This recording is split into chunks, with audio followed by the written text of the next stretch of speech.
2,000 years before our era, we leave Mesopotamia and move to the Nile Valley. Let's take a quick trip in time to see what went on there. Yes, things are running normally. Cities have been walled in.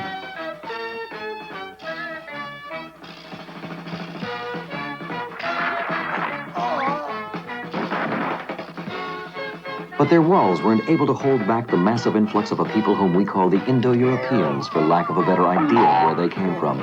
These people would sweep across the Orient into Central Europe.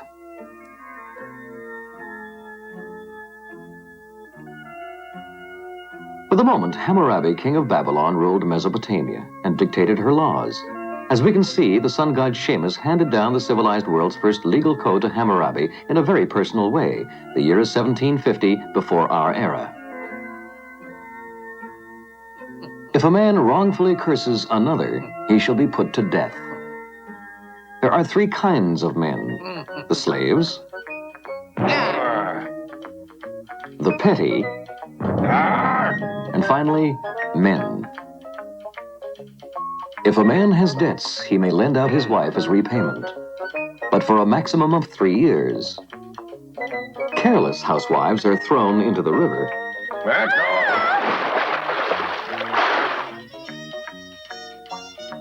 If a man's wife is seen by another, then she must throw herself into the river.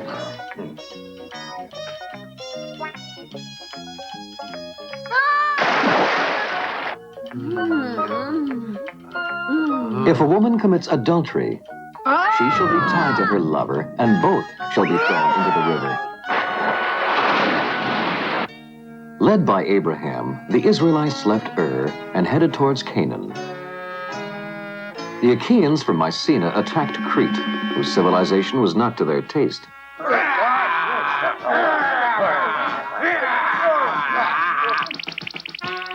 Under Ramses II, Egypt shone with glory. This young pharaoh dispatched the first war communique by describing his near-defeated Kadesh as a great victory. Not long after, the Israelites left Egypt, and with them they took their belief in one God.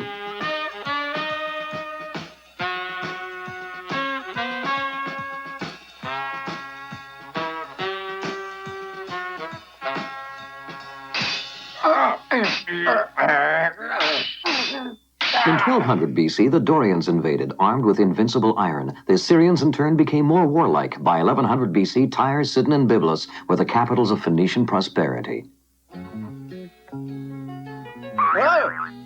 Their clever merchants succeeded in bringing west their culture and their alphabet, the one we use today.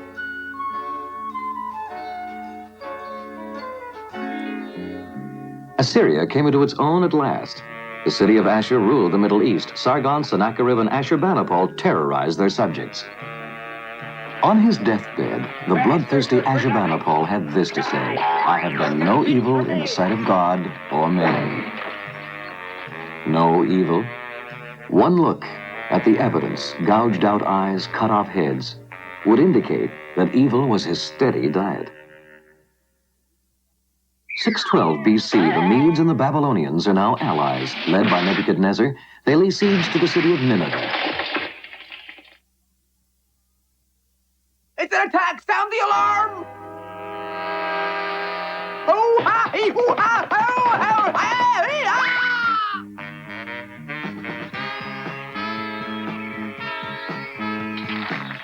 It had been prophesied that Yahweh would make Nineveh as dry as a desert. Nebuchadnezzar turned the ruins of Babylon into the most important city of its time.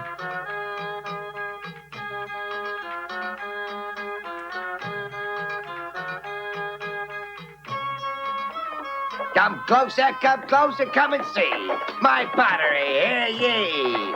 My beautiful plates, bowls, and pottery. Right over here, we have the world's best earthenware. Zarathoustra preached in this city of wealth, but who came to hear what he had to say?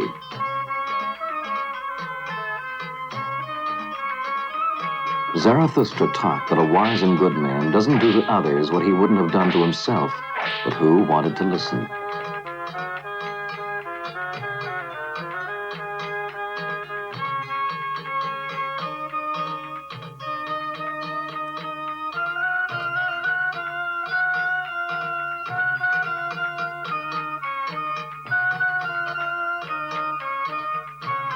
Each man is his own judge and can choose between good and evil, he said. But still, no one paid any attention. One day, Confucius would listen, and Jesus.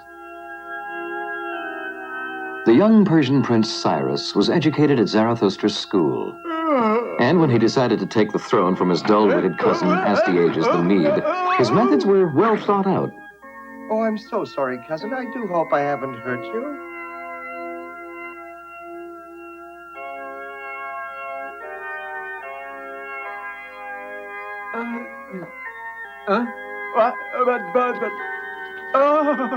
Can I light it now? Couldn't I light it up for you, Your Majesty? What? Oh, no, that's disgusting. As Zarathustra taught, make friends of your enemies.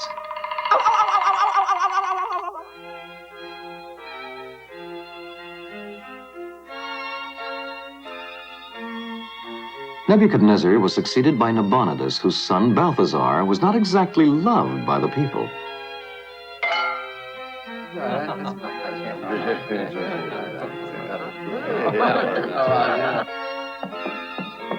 Open up.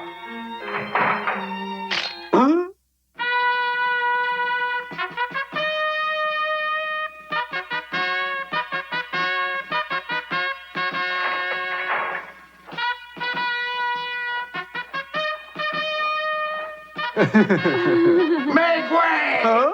Oh. What's going on?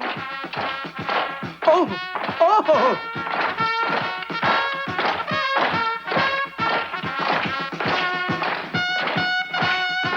With Balthazar out of the way, Nabonidus left the city to take up his new post as provincial governor. Once Babylon was conquered, all of Mesopotamia came under Cyrus's control. The Jews were now free to return to Jerusalem and rebuild their temple. Cyrus returned the remains of their treasures stolen under Nebuchadnezzar. The Israelites to whom he spoke in Yahweh's name thought of him as their Messiah.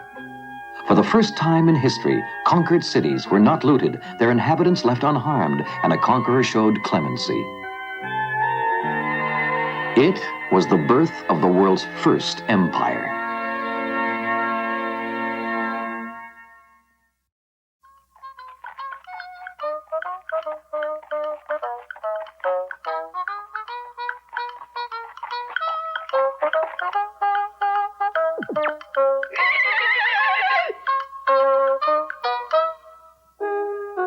Then Smerdis the Magus, an impostor, usurped the Persian throne, and 7 of the royal princes decided to eliminate him. Whoever's horse whinnied first would have to carry out the task. And so we come to Darius.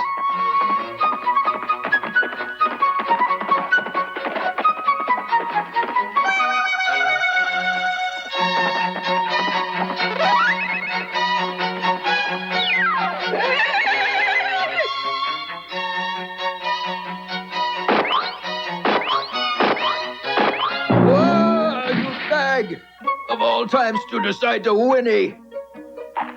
This is Darius the First.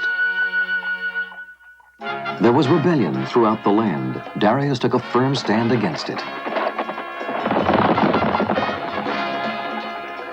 I'll show 'em what stuff I'm made of. Oh, what are you waiting for? Pulverize them. I can't fight for you. Bash them for crying out loud.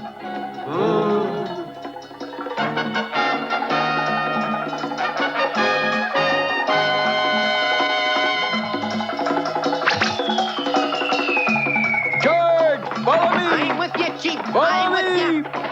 I'm with you, Chief. Oh, ah, oh, ah, oh, I'm with you, Chief. I'm with you. I'm with you. Oh, ha, ha. You can't scare me. Oh, ah, oh, ah.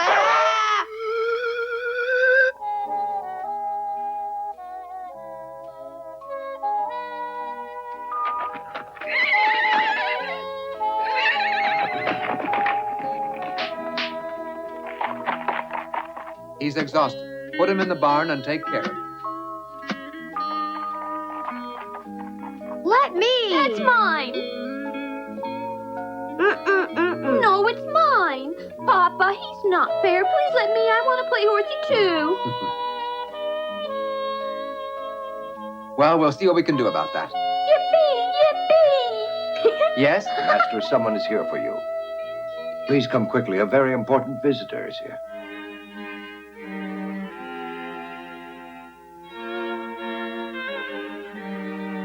Very well.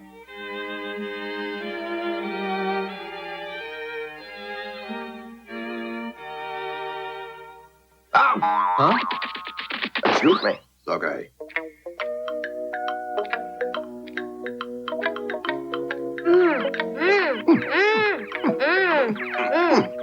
What's the problem? Ow, ow, ow, ow, ow. Rascal.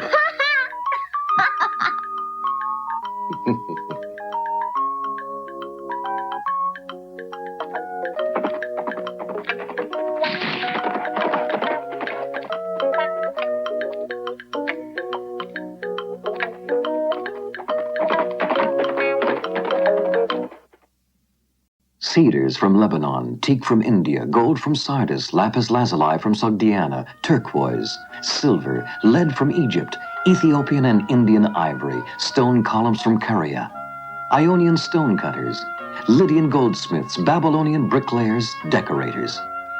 At Persepolis, Darius the Great built himself the Palace of Marvels.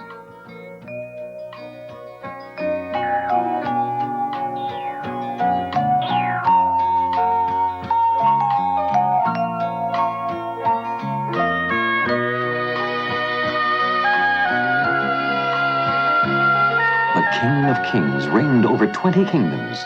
In the history of mankind, there had never been power to equal his.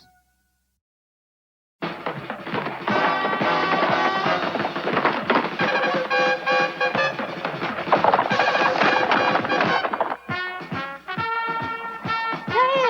Oh, over here! Come quick, quick!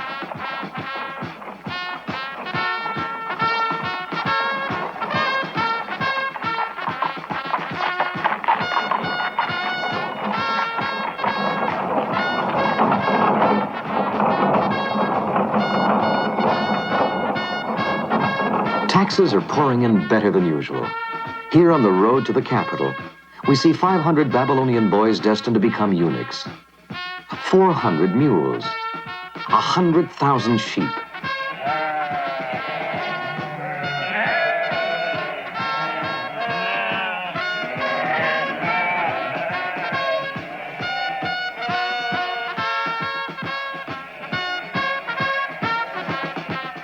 Hello. Hey! You! Your boy's a real cavalier. You'd think he was born on horseback. Yay! Yippee! Yippee! Yippee! Yay! Yeah! Well done.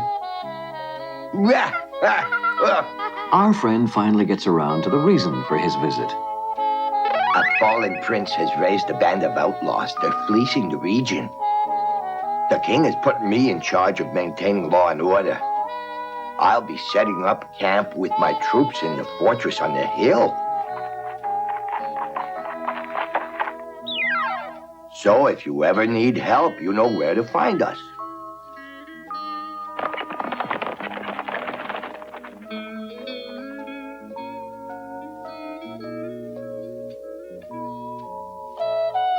What would you like, dear?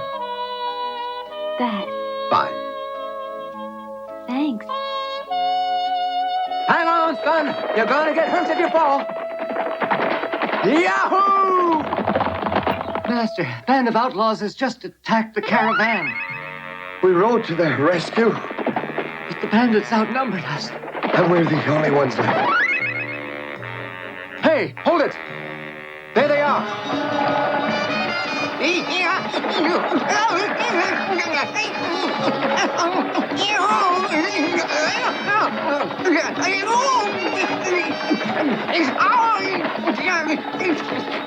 Hey, Chief, listen to this. The first thing is to set fire to their stables. Then we grab their horses, and then we're off. It's as easy as pie. This way. Come on.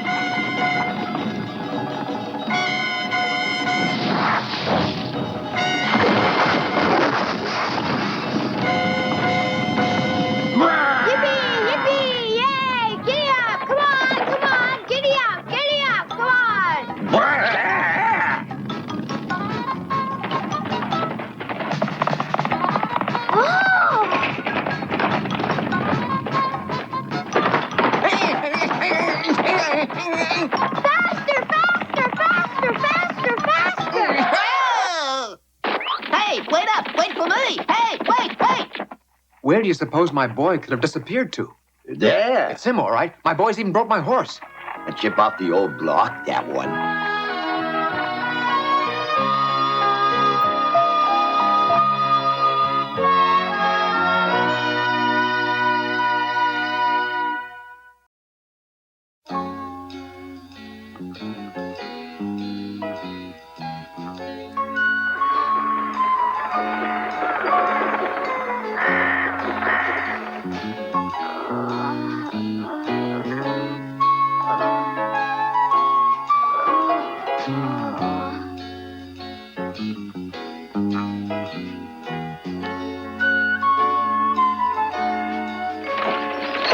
Ah, my friend.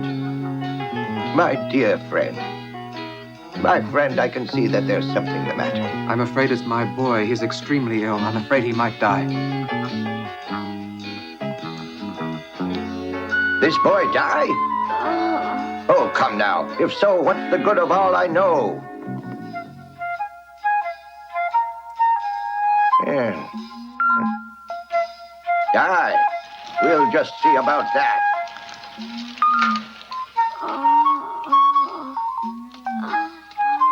Make him drink that.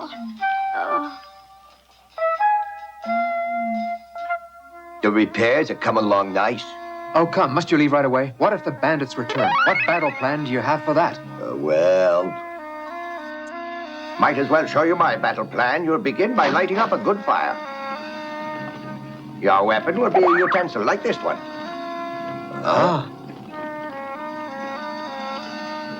There now.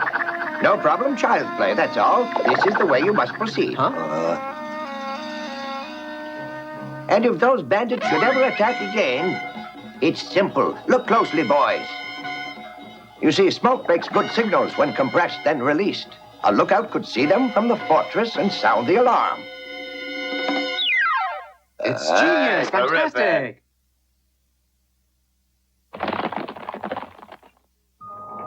What'll you do with all this stuff, Maestro?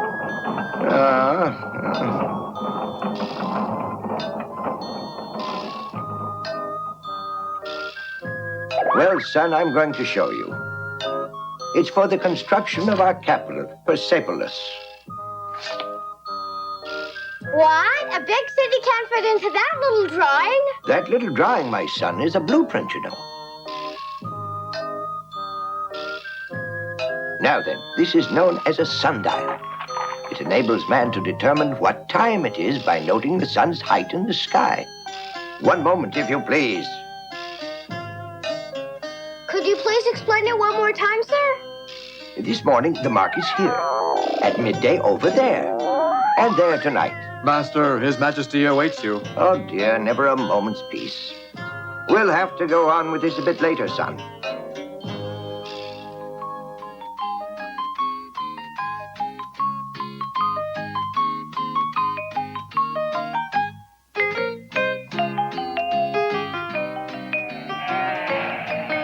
How time flies. Hello, young Pierre.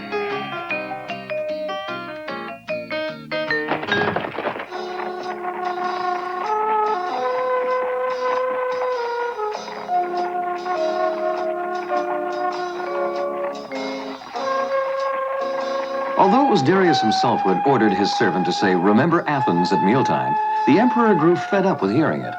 He decided to invade Greece as a punishment for her many rebellions against him.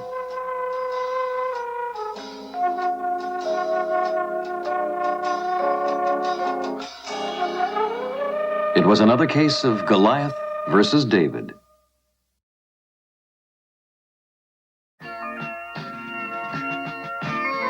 After Darius came Xerxes. After Xerxes, Artaxerxes.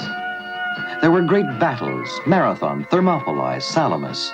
No one was winning, so a truce was called. And within 1 century, a 20-year-old conqueror would return the Persians' visit. His name was Alexander the Great. On the tomb of Darius were written these words: "Erase nothing, destroy nothing."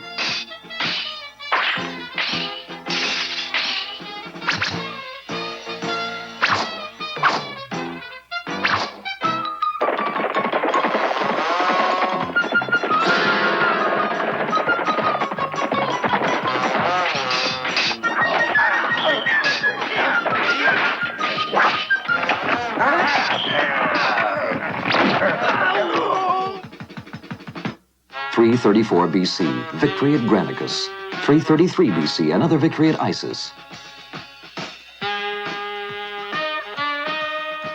Once access to Persia was open to him, Alexander ignored her on purpose and besieged Tyre and Gaza. Then he headed for Egypt.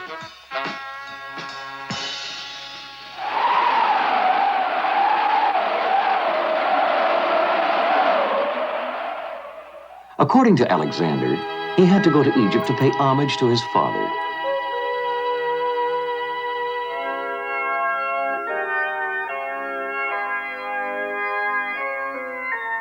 Did he really believe he was descended from the god Ammon, as his mother so often claimed? A strange, disturbing boy, that Alexander.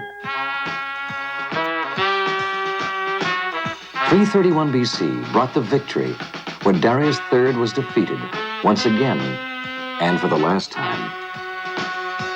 The gates of Babylon were thrown open, and the people welcomed Alexander as they had once welcomed Darius.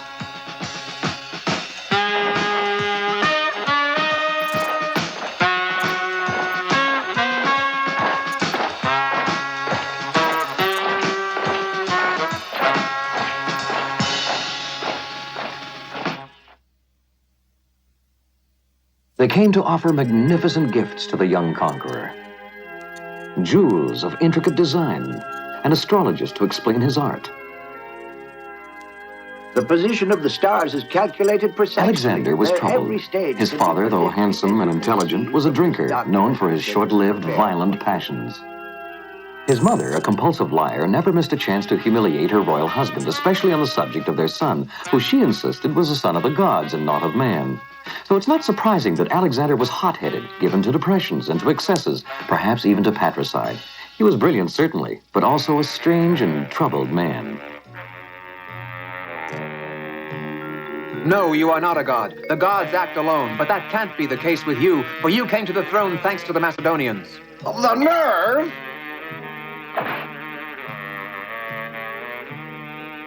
After 10 years of campaigning, there were men who had marched 20,000 kilometers and wanted a rest. Well, I order this army to report immediately to the front.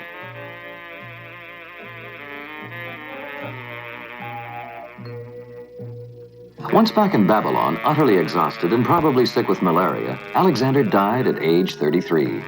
In his brief lifetime, he had achieved his dream to unite Greece and Persia, to combine the ancient East with dynamic Europe.